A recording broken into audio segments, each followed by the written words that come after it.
Welcome back to 8158 Stories of Sacrifice. The badge came back, but not without the battle scars. In part two of Kristen's story, we pick up from where we left off: her time in uniform, the affair that changed her career path, and the traumatic incident that left her with PTSD. She opens up about the dark seasons, working in corrections, battling addiction, and trying to rebuild. But through it all, she found her way back to the job she was called to do. Now serving a town of just 700 people with only 3 full-time officers, Kristen shares what it's like returning to law enforcement with new perspective, a healed heart, and a mission to serve. Listen now for a raw, redemptive finish to this powerful 2-part journey.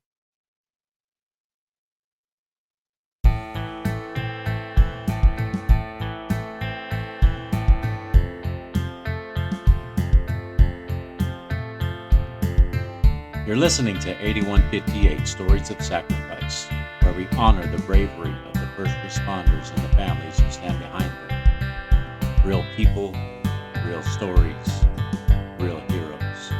This is 8158.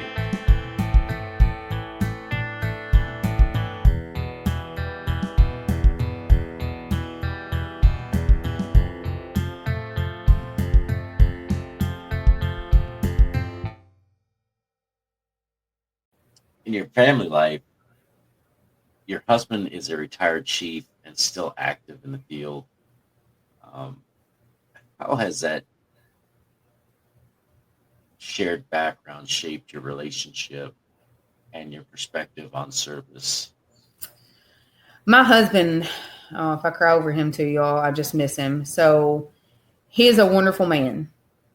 I would say that he pulled me out of some really dark places, because obviously whenever we met, I was still sort of in addiction. I was on my way into sobriety, but I wasn't quite there yet.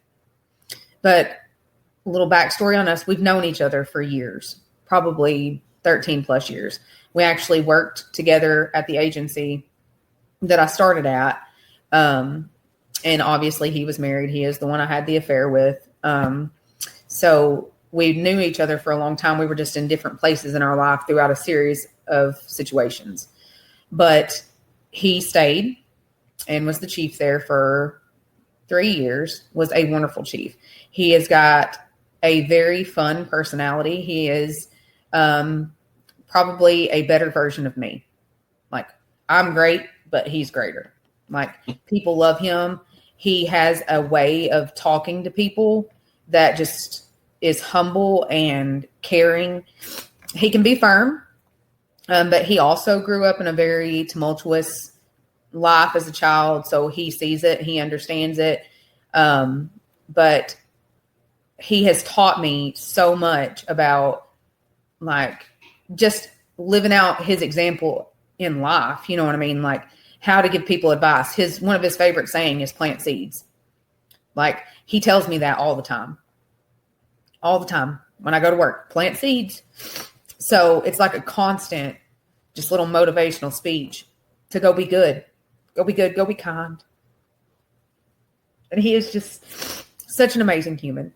But he's gone. He's coming back from Abu Dhabi right now. So I've been without him for a week. So I'm just sad. Yeah. But he has been a rock for me, because obviously he has seen and experienced quite a bit of the same things that I have. Some of it we experienced together. Like, we've actually worked together on, this will be the first time in a long time that we haven't worked together. We spent the majority of our police career together. And then after that, we bail bonded together. And then after that, we worked at the hospital together. So, I mean, like, we've spent the majority of our relationship working side by side. And we make a great team. Awesome. So Definitely found your person. I have found my person. He is wonderful.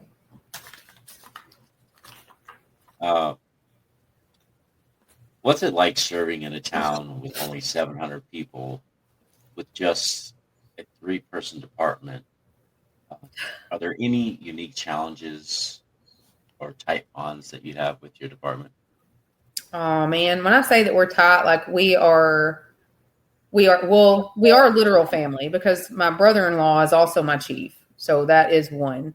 Two, there's only three of us. So there's not a whole lot to argue or fight about. And we're best friends. Like, we're all best friends. The town of 700, I think it's just like any other towns. We have our local knuckleheads, that we have to deal with on a regular basis. But the town really is like Mayberry. Like, people make jokes about that all the time on my TikToks, but it is true. Like, it literally is like Mayberry. It is the most country city town that you've ever met in your life. There's one Mexican restaurant, a Dollar General, a caution lot, and then we've got a feed store and a gas station. So there's not just a whole lot there, but everybody is very helpful, I would say, for the most part. And they're very accepting. And the thing about working in a small town is you can't hide from anybody. Like, they know everything and all things. If you pull up to somebody's house, they're on the horn. Like, what's going on at so-and-so's house? Like, it's really hilarious. I would say that the struggle for working for such a small department would be that it is very low funded. Funding is not super readily available, especially for small departments. We actually just got an email the other day because we need new cars. Like, we need new cars bad. All of our cars are just as junky as they can be. And I mean that with love, because she gets me up and down the road, but it's whatever. We have a love-hate relationship. But one of the grant ladies the other day sent us an email saying that we had been denied for yet another grant because the state of Arkansas only got $80,000 between all of the departments to share that grant. They've done away with a lot of government funding, and it's really unfortunate. But we make do. We make do with what we've got, and we're happy. We pay for our own uniforms. People ask me all the time if my service weapon is department issued. No, I bought it. It was mine. By the grace of God, the vest got donated from a vest company. So at least we have vests, because at first we didn't. We work all of our own stuff. We don't have canines. We don't have CID. We don't have narcotics. So we are it. Like, if we get a call or we get a case, we are it.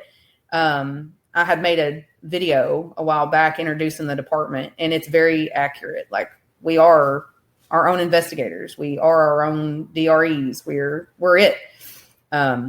We are blessed to have, I guess, friends in low places, as you could call them. So with our connections and other agencies that are more than willing now to come help us, they know what kind of people we are. And, we're trying to make our once redheaded stepchild department a much better place, so people know us as people, and they send help our way. So, I mean, it's not all bad, and I'm very grateful for it. I'm grateful for the downtime because I get to do things and meet cool people like y'all, and It's helped me to form a platform to help give my testimony first and foremost, and to love on people and to build connections between, I would say criminals and cops, or the community and cops, and trying to get rid of the stigma a little bit. Bridge the gap. Yeah, bridge the gap. Exactly. A lot of that is definitely needed. I think the world would be a better place if people understood your side of it versus the community side of it, and what the people who make mistakes or choose to be knuckleheads and do what they do and cause trouble, understanding why they do what they do. Yeah. I think we just need to talk more, man. Like, communication is key. If you just leave things up to your general understanding, we're always going to want our right to be right. If we don't sit down and have open and honest conversations with a true dialogue where I listen to you, you listen to me, and we try to understand one another, we're never going to make any progress whatsoever. Mm-hmm. Yeah, most definitely. So, on a lighter note, every officer has some wild stories. Can you share a few funny, weird, or...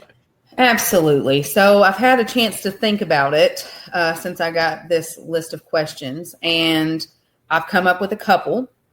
Okay. So very early on, when I was I was a baby cop. I got my police car, but I didn't have a cage in it. So it was just an old Dodge Charger with no cage. I got a radio call to go back another officer up at a different agency.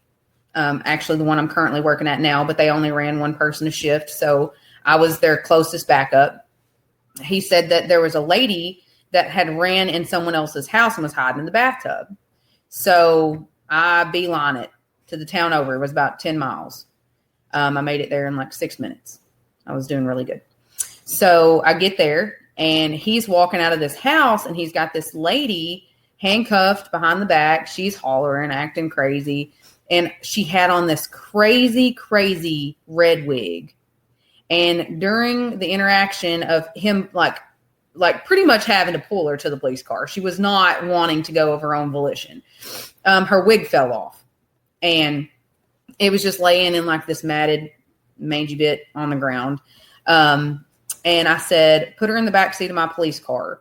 So he opened the door, he put her in the back seat of my police car. And he was kind of a short, stockier fellow, little pudgy, little husky. Cause cops are lazy. I mentioned that. So he's huffing and puffing and I'm like, what's going on? What happened? And, he's standing there trying to tell me about it. And I hear my radio key up and someone's going, help, help. And I'm like, did you hear that? And he was like, yeah, I heard it on my radio too. And we heard it again. They keyed up again and said, help, help, somebody help me. I look and this lady has crawled into the front seat of my police car with her hands behind her back. And she has gotten my mic and has radioed for help on my radio. So like she's just chilling in my front seat, like calling for help. And after that, I got a cage in my car. So to keep them in the back seats where they couldn't do that because all of Scannerland heard this lady screaming for help on the scanner. And she needed help, but not of the actual help kind. She needed some mental help. She was a schizophrenic who would ride around on a golf cart through town naked quite often. So that was interesting. And then I was thinking about one that I'd actually made a TikTok about, the Oreo story. So whenever I worked for the county, we had a house, and across the field from our house was, we're going to call him Dale. He's Dale. He lived in a single wide trailer. And he was a attempted suicide that had failed. And he had attempted to shoot himself and missed and had kind of like a busted up jaw. And he was hard to understand. He had probably some PTSD of his own, was also schizophrenic. But we dealt with him a lot. Like he would have an episode, he would call 911. But they knew that I lived very close to him, like literally across the field from him. So anytime we got a call on him, they would just call me on my personal cell phone until the other deputy could get there and have me go to his house and check on him. We got a call once that he had locked himself in his storm cellar, had barricaded himself in the storm cellar. And I was thinking to myself, I'm like, man, he can do that. It's his storm cellar, but I'll go check on him, So I went over to his house and I opened the storm cellar door and he said, I'm not coming out. And I was like, that's fine. You don't have to come out. It is hot. You probably need some water. And I looked down and the man is eating a can of corn, like just got the top off with a fork. So half of it's not even making it in his mouth. It's just falling off the fork. And I was like, man, how am I going to get him out of this storm cellar so he can go on the ambulance? And I was in my personal car. And obviously at the time I had 2 small kids. So I kept snacks in my car. I had a package of Oreos in my car. And I was like, oh, okay. I said, hey, I've got some Oreos. And he was just like, oh, I want some Oreos. And I said, well, I'm not bringing them to you. You'll have to come out and come get them. So sure enough, I went and got them Oreos and lured him out of the storm cellar with the Oreos. And he consented to go with the ambulance over those Oreos. Life-saving Oreos. He wanted them Oreos. He sure did. He was a hoot. He was convinced that my kids were his kids, and he would call 911 on me all the time and tell them that I was hiding the kids in the couch. Oh, Jesus. Yeah. It was a good time. Good time there for a while. But I've got some doozies of some stories, man. I can imagine. Yeah, there's a lot. And they come back to me in like waves every once in a while. I have probably forgotten more than I remember, if I'm being honest. Right. So when they do come back and they pop in your head, did you just bust out laughing? I do sometimes. Normally I'll put notes in my phone. Now I'm just like, oh, that's content, Like, got to remember that one. Yeah. Or people will now, because there's so many viewers, that people will message me that I had dealt with and didn't even remember. Like, I had a girl send me a message last night. She was just like, I wanted to apologize to you for what happened in the hotel room. And I was like, do what? Like, what are you talking about? And so I said, can you remind me what happened in the hotel room? She was like, you remember whenever you came in to arrest me and my boyfriend and blah, blah, blah. And I was like, nope. But all is well. Bygones are bygones. I genuinely don't remember. So I just keep notes in my phone now.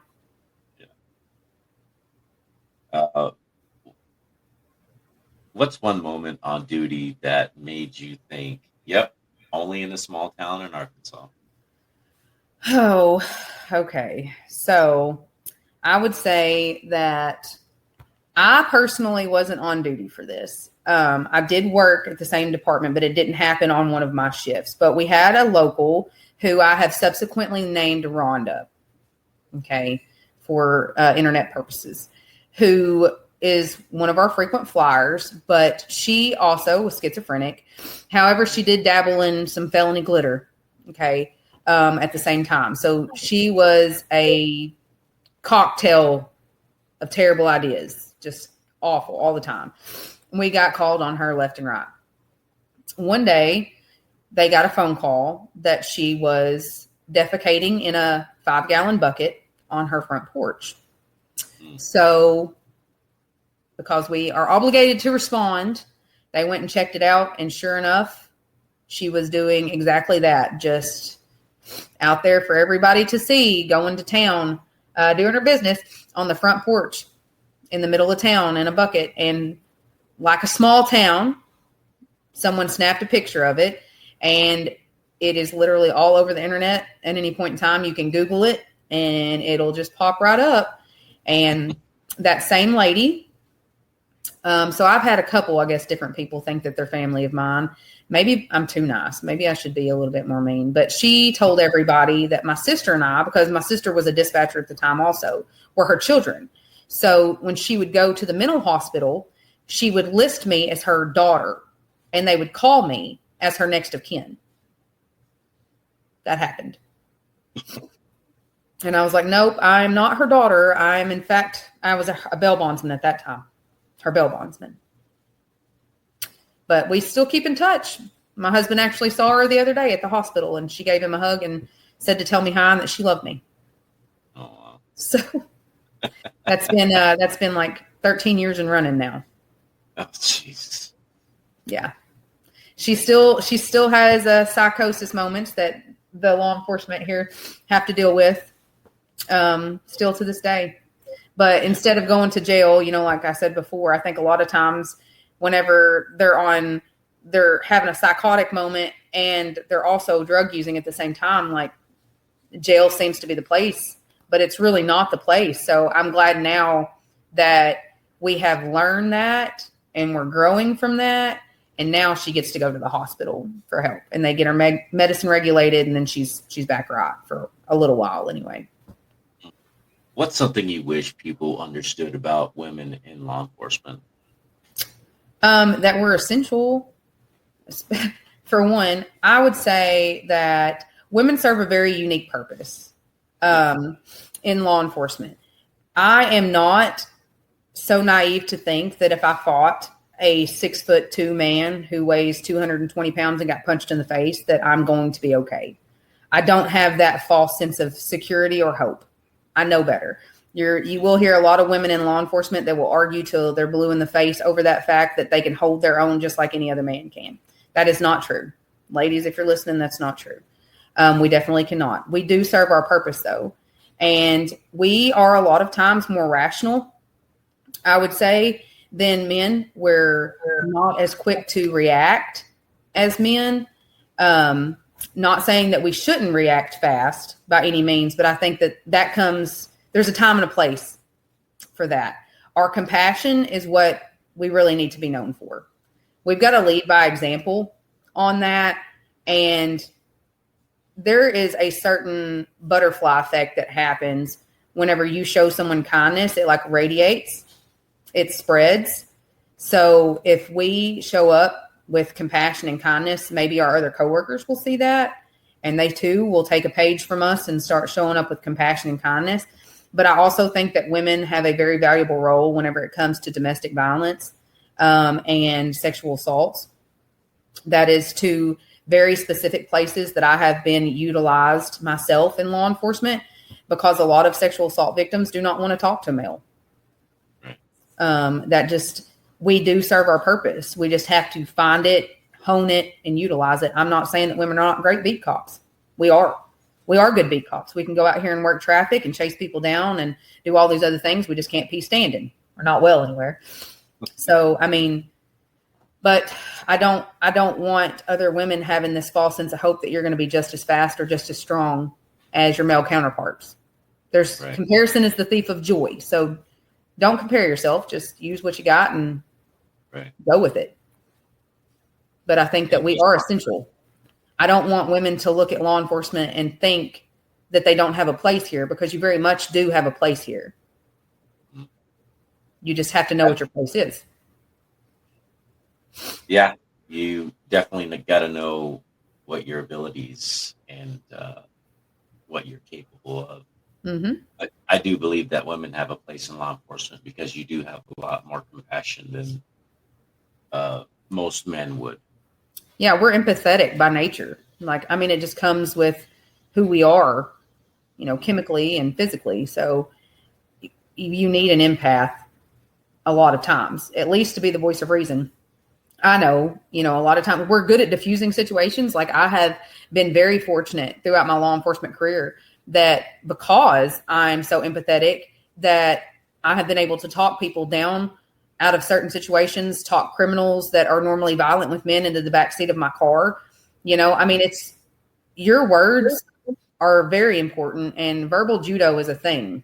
Like, people can say, that it's not, but it very much is. I have lived it. What's your message to someone who's made mistakes but still wants to serve or start over? You can do it. It's not going to be easy. I don't think it's supposed to be easy ever. But whatever test that you're going through now will be your testimony, and it's going to help somebody else through whatever they're going through. Because that's where I have come from.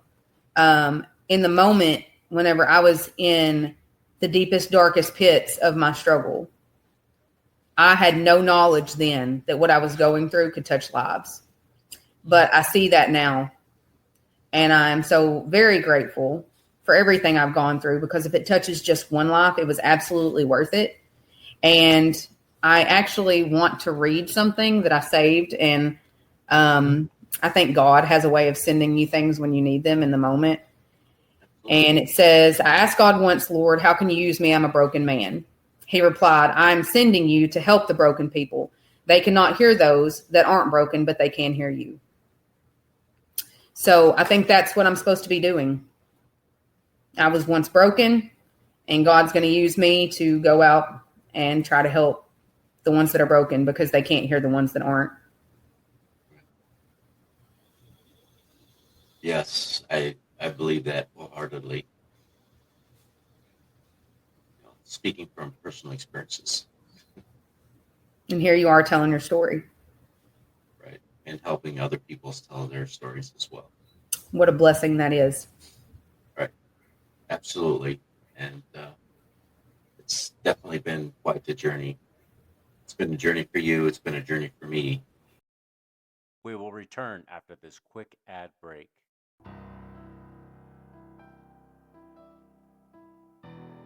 The William H. Bill Butler Jr. Foundation is on a mission to honor first responders and support those who serve. We provide scholarships for families who have lost a hero in the line of duty, offer second chances to juvenile offenders who are working to rebuild their future, and help new recruits pursuing careers as first responders.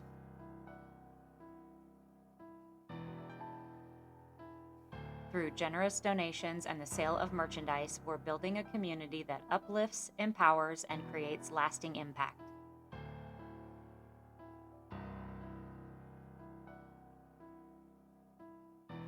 You can be a part of this mission as well. Visit 8158podcast.com to donate or shop today. Together, we can support those who serve, honor those we've lost, and give hope to those who need it most.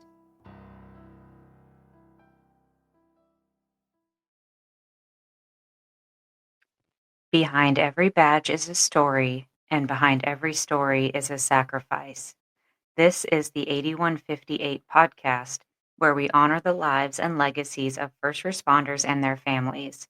If our mission speaks to your heart, if these stories move you like they move us, join us on Patreon. For just $5 a month, you'll get ad-free listening, exclusive merchandise, behind-the-scenes content, and video episodes only available to our patrons. This isn't just a podcast, it's a movement, and you can be a part of it. Support us at patreon.com/8158podcast. Let's continue to share the stories that deserve to be heard. But it's been an amazing journey. And I believe God had something to do with that. Oh, he most definitely did. I do not think that either one of us are here currently due to happenstance. Right. Exactly right. So what's next for you in this season of life, personally or professionally? Oh, that's a loaded question. I don't know, man. I don't know. I'm just gonna, I guess, try to be a lot more diligent about going where God sends me. Because truthfully, every time I thought that I was supposed to do something or thought I knew where I was going, it took a sharp left, and I never wound up where I thought I would be. So I think that career-wise, will just continue to maybe use my law enforcement career to talk to people and to use it as my mission field. I think that's really what I'm supposed to do. A lot of times people think that mission work means leaving the country and going to a third world country and building a church and teaching people about God. But I get to go out every single day and interact with people that are in active addiction, active struggles. And that's my mission field right here. I'm exactly where I'm supposed to be doing exactly what I'm supposed to be doing, because that's where God planted me. And I'm going to continue to do that until he says otherwise. So I believe with all my heart that the people I'm meant to talk to will come into my life whenever they're meant to come into my life. And I will be put in people's lives whenever I'm meant to be put into their lives. So I'm not going to try to force anything. I'm going to continue to try to grow my platform and speak life over people. And hopefully it already has kind of taken off just a little bit as far as people that are in active addiction reaching out to me, and I get to love on those people because we're supposed to love God and love people. That's what we're called to do. It's amazing. I've been asked on your podcast, so this is fantastic. I've gotten to give my testimony. That's awesome. I just think that's what I'm supposed to do. I really, truly do. And there's been a lot of addiction recovery people that have reached out to me asking me to, pray for them and to maybe come speak to some of them. And I'm beyond grateful that I'm going to get to tell my mom's story, as sad as it may be. And I will cry through it, and hopefully they will cry with me. But, if it touches one life, if one person is brought to Christ through my story or believes that they can make it out because of my story, then it was all worth it. Right. Every single bit of it was worth it. Now, you mentioned that your mother, did she pass away? She did. She passed away in April of this year. Sorry to hear that. I know it happens, man. Right. She's far better off now. She suffered quite a bit here. Yeah. Yeah, my mother had metastatic lung cancer. Sorry to hear that. My mom passed away Right. 2004. It doesn't get any easier, does it? Nope. Never does. It's kind of crazy because my grandmother, she passed away 5 years ago this year. But I'm not going to lie to you. I don't think about her as often as I think about my mom. Mhm. And I don't know why. I actually was thinking about this yesterday, how strange that is to me, because my grandma was like everything to me. Like she was my mom, because my mom was gone. And, like I didn't get to have a relationship with my mom up until I was grown. So I don't think that we had that mother-daughter relationship, so to speak, but we had more of a friendship relationship. But the way God had turned my life around and the way that I got to help my mom during the last couple months, or years rather, of her life was a whole nother testimony all on its own. That it was truly amazing. But I think about her every single day. And that's just strange. I find it strange. Yeah. I know that you mentioned something about she finally kind of got clean and was free of drugs and alcohol and stuff. She did, thank God. It was by God's grace and God's grace alone, because Lord knows if it wasn't for him, she probably wouldn't have been able to do it. I would say that maybe part of it was the ultimatum, that I gave her, that if she wanted to be a part of my kid's life, she had to be sober. Whatever works though, right? But she traded in obviously meth for alcohol. But due to her meth use, she had hepatitis C. She ended up getting hepatitis C and it just destroyed her liver.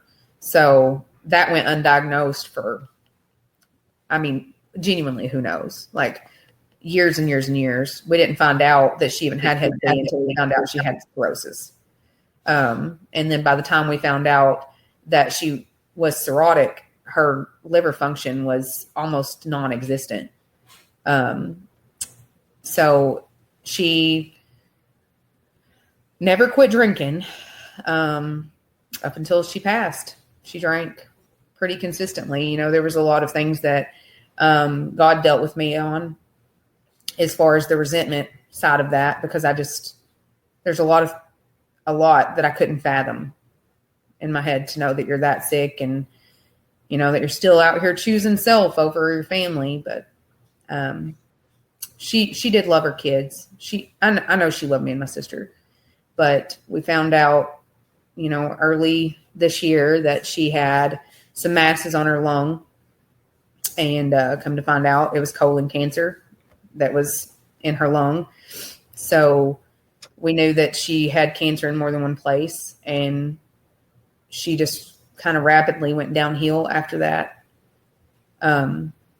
We found out she had a couple tumors in her brain. She had one on her kidney, and I was gone to the fights down in Miami, and got a phone call from my sister that she was back in the hospital. Flew home, and she managed to wake up long enough to tell us that she loved us and that she was proud and she was blessed. And then she passed the next day at 1:48. So her story needs to be told. Yeah. I genuinely think that.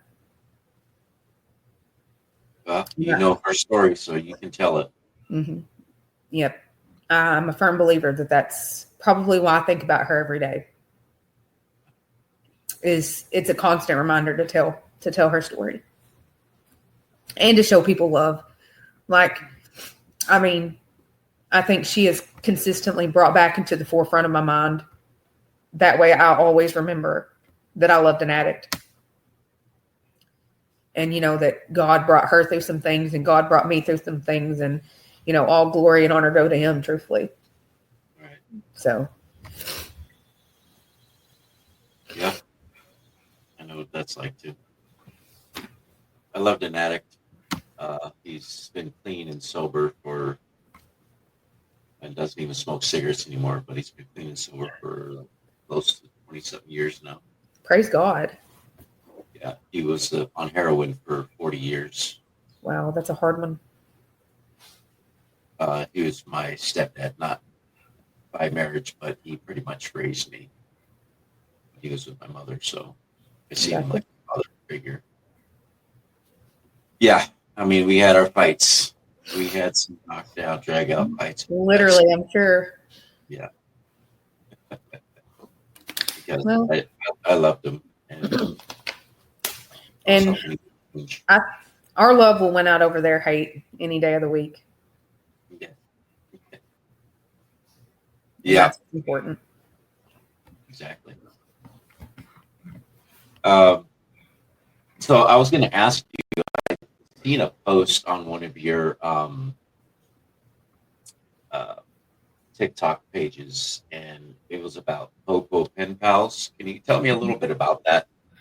Sure. So I have a sauna that I set in at my house, just a little pop-up portable sauna. It's absolutely miserable, but I love it. So I set in it pretty frequently. Well, at about minute 17, I'll normally start having a mini panic attack because I'm ready to get out. So I was doing a TikTok live while I was setting the sauna just to help me pass the time. And during my panic episode, I had an epiphany like, hey, it would be a fantastic idea if people hand wrote letters and I got to read them. And my sister was in my chat with me, and she said we could call it Popo Pen Pals. And I was like, yeah, this is a great idea. Let's do it. And everybody seemed very interested in the chat. So it sparked from a moment of panic. But I mean, however it comes about, right? So anyway, I got out of the sauna, got cooled down, was thinking about it. And I was like, man, this really would be super awesome. Like if we went back to old school snail mail and just wrote each other like prayer requests or Dale and Rhonda stories from their hometown, or if they just wanted to write in and say hi, and then we'll write them back. So I talked to my sister. I was like, before I make this post, would you be interested in doing this with me? My sister has amazing handwriting, beautiful, beautiful script. And she really enjoys stationery. And she is also, former, not law enforcement. She was a dispatcher for a long time and a probation officer. So, I mean, it's kind of in her wheelhouse too. She is a spicier version of me. So that throws a fun twist in. And Popo Pen Pals became a thing. It's been slow going so far. We've gotten 7 letters total.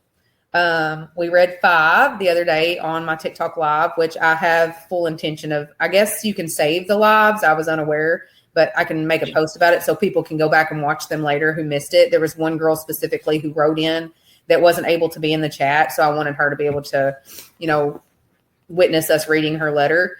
I just really hope that it turns out to be super cool. I've enjoyed meeting people and hearing their stories. They are hilarious. And heartfelt, and just, I mean, there's some truly, truly amazing people in this world, and it's a good way to connect. It's fantastic. And it brings back a lost art of handwriting, in a world of technology where all we do is text and type and email. This is a nice way to slow things down. You know what I mean? I think it makes you more mindful because you're putting a pen to paper. Like you have to think about it. So hopefully it turns out. I hope it's cool. We're going to write everybody back and get the letters out tomorrow. So, right. Just for everybody listening, Popo Pen Pals is in her link. And the address is on the link and under the file. So I seen that. I noticed that on there. So you going to send a letter? You just might get one. I don't know. Yay! We'll read it. It's exciting. I got a 3-pager the other day. That's gonna take a little while. Oh yeah. It was a good one though. It was a good one. Yeah. I think that's an awesome thing to do. And it's also a great way to bridge the gap between the community and law enforcement as well. I do too. I think it's going to be, for one, really fun and humbling for me to get to hear their stories because people are very vulnerable. Like for you to trust me enough to tell me your story means so much to me. And I think it's just going to be amazing for me to sit down and actually get to handwrite these letters back and for people to see that there's a real person on the other side of that pen, Right. that's got a real story to tell. So Right. it's going to be There's a lot cool. of stories to tell. Oh yeah. More to come. Yeah, there's definitely plenty to come. And, just keep doing the great work you're doing. You're an outstanding, awesome person. Thank You you. know, you've had your struggles. We all have our struggles. And, these are things that this is life. It is life. This is life. And it's not a matter of when you get kicked down. It's just a matter of how you get back up. Exactly. Exactly. So I've been kicked down many times and I've gotten back up. And that's what's important. You just dust yourself off and pull up your britches. Right. And keep on going. And tell our story. That's right. I'm a firm believer that our testimony never changes. It just grows. Yep. Definitely does. It really does. So, now the story of your mother, do you have a deeper story to tell about her, or is that just kind of like I would say, yeah, I could probably do an entire episode just over my mom. Okay. Just over her, like, from childhood up. I truly do think that I could just talk about her struggles and things that I'd seen and stories that she had told me. She actually helped me quite a bit in my law enforcement career. I got a chance as an adult to sit down with her and ask her flat out why. I'm a pretty direct person, just by nature. I'm not really the beat around the bush type. I got that from my dad. So, once my mom got sober, she and I sat down and we just had a very real conversation. And I flat out asked her, like, why? Why did you choose that over your kids? And she explained it to me, I guess, the best way that she could. I didn't understand even then until I had gone through my own, and I think it's so weird. That is one thing I'll need to talk to God about, is why history has a way of repeating itself. Like I ended up becoming exactly what I said I would never be because of my mom. So that's what I'm saying, is you don't ever tell God your plans, because he'll laugh at you. Only God knows. Only God knows. That is so true. The reason why I ask is I was just wondering maybe if sometime you wanted to come back and just tell her story specifically, and I would just give you the floor and you could just kind of tell her story, and so that people can hear her story from your perspective. I would love to do that. Okay. And I would be honored to do that. That would be a privilege. Okay. I'd be glad to do that for you, and to get that message out about your mom and the struggles that you've been through, and hopefully it would help other addicts kind of understand, and other people that are struggling, like people that are codependent with addicts. Yes. Help them to understand what's going on and the patterns and the things that are happening in life. Oh, no, I agree with you wholeheartedly. I think that just the shared experiences that we had with her, my sister and I, over the years, taught us a lot, about her, about one another, about the do's and don'ts of addiction, and enabling. On top of that sometimes you're doing it and you don't even know you're doing it.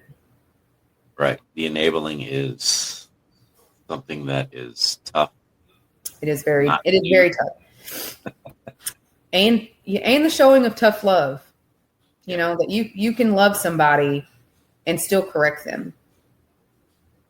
Yeah. And it's okay. So yeah, I would love to do that. Okay.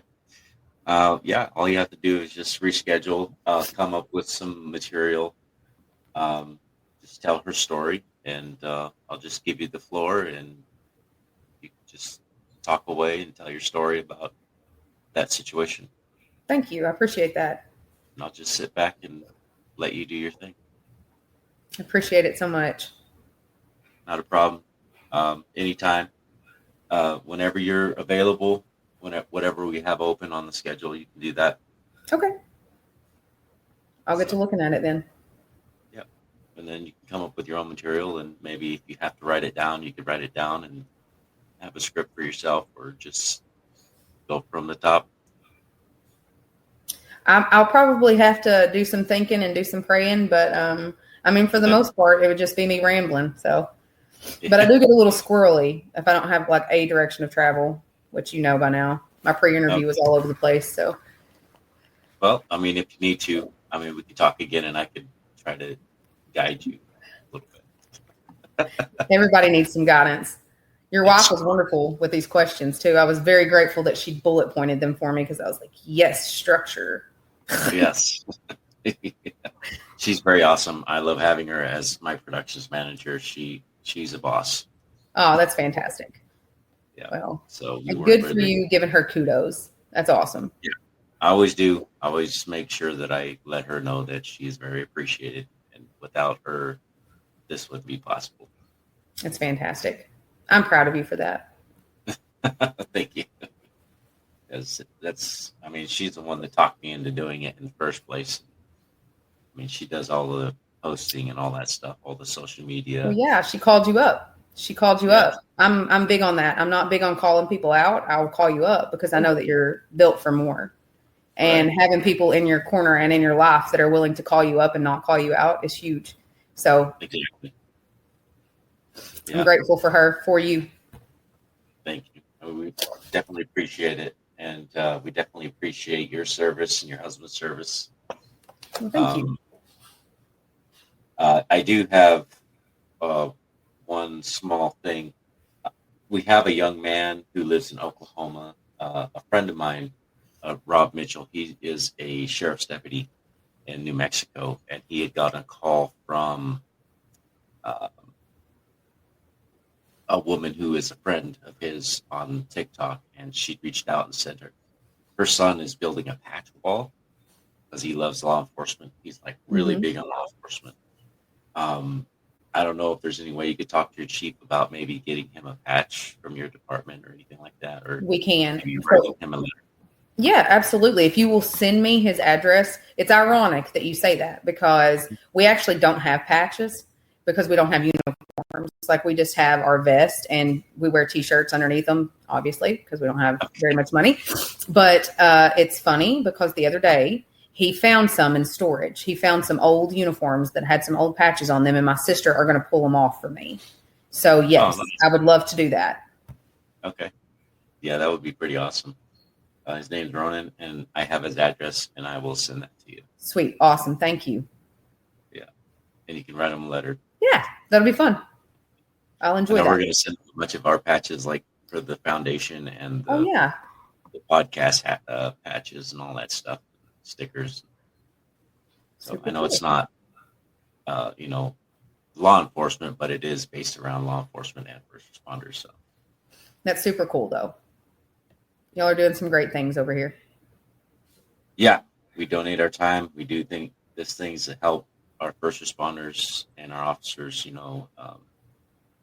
help them to have a voice and tell their stories. So I never thought I would get this far, and I love doing this. I really do. It means a lot to me. It helps me as a person, helps me grow.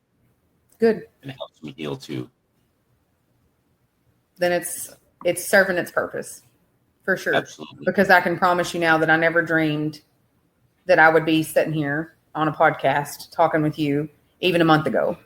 So It's a whirlwind of emotions, but I'm so grateful. And I was thinking all morning long, like, I hope I don't mess up. But you have met me with a lot of grace.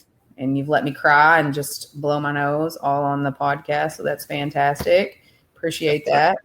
And I think that we were just meant to tell our stories, Rico. Absolutely. That is for sure.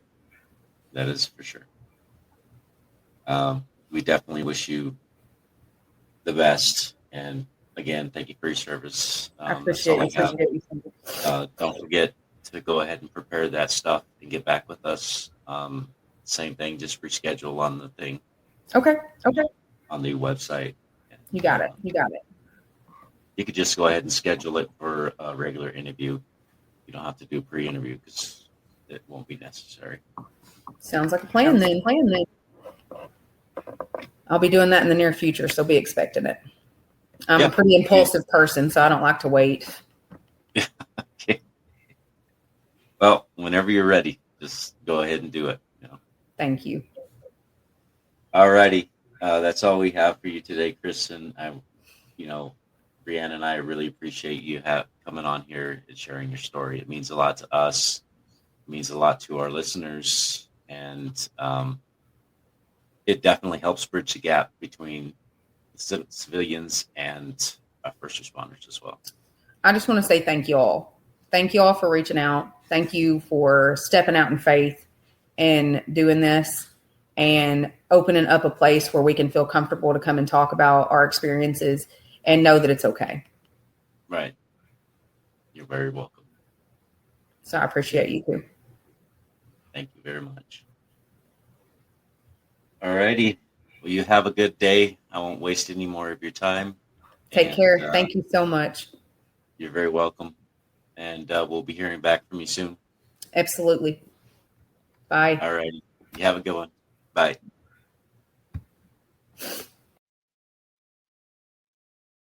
That was Kristen, everybody. She is a police officer, and she is an awesome, amazing person. We thank you guys for tuning in to this episode, and we hope that you guys continue to listen for more stories. And these are just, stories out of a fairy tale. These are real life, real focused stories from people's hearts, things that happen, from personal experiences. So we thank everybody for your support, and just keep tuning in. We have more episodes to come. 8158. Have a good night.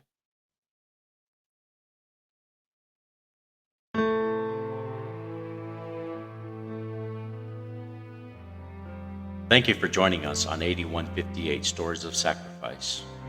Every story we share is a tribute to the courage and resilience of first responders and their families.